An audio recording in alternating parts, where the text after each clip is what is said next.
کیا ہوا؟ کہا مجلس رسول صلی اللہ علیہ وسلم لگی تھی، لوگوں کا ہجوم تھا۔ ایک شخص نے عرض کی حضور میرے لیے دعا کر دیجئے، میرا بچہ کئی دنوں سے گم ہے، مل نہیں رہا، مل جائے۔ قبل اس سے کہ حضور کے ہاتھ اٹھتے اور اجابت کے سارے در کھل جاتے۔ ایک شخص مجلس میں موجود تھا، کھڑا ہو گیا، حضور میں ابھی فلاں باغ کے قریب سے گزر کے آیا ہوں اور میں اس کے بچے کو جانتا ہوں، وہاں میں نے بچوں کے ساتھ کھیلتے ہوئے دیکھا۔ باپ نے جب سنا کہ میرا بچہ فلاں باغ میں ہے تو اس نے دوڑ لگا دی، فرمایا اسے بلاؤ۔ بلایا گیا، بہت جلدی۔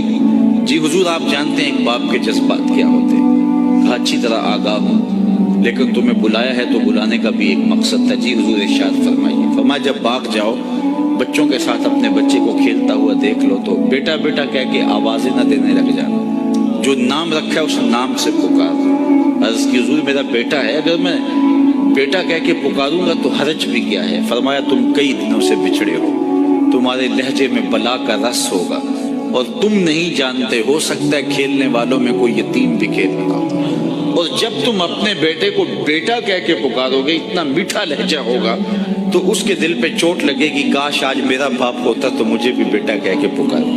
کہا یہ شوق گھر جا کے پورا کر لینا، کوئی لاؤ تو صحیح کائنات میں ایسا۔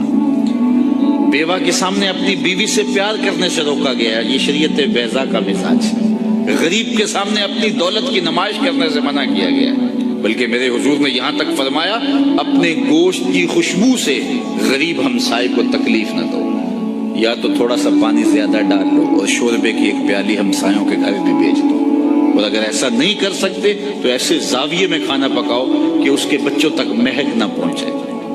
بچے ہوتے ہیں ضد کر بیٹھے تو وہ مزدور کیسے ضد پوری کرے گا؟ ان بلکتے بچوں کے آنسو کون پوچھے گا؟ وہ کیا کسی نے کہا نا دوپہر کو سلا دیتی ہے بچوں کو وہ اس ڈر سے، دوپہر کو سلا دیتی ہے بچوں کو وہ اس ڈر سے، گلی میں پھر کھلونے بیچنے والا نہ آ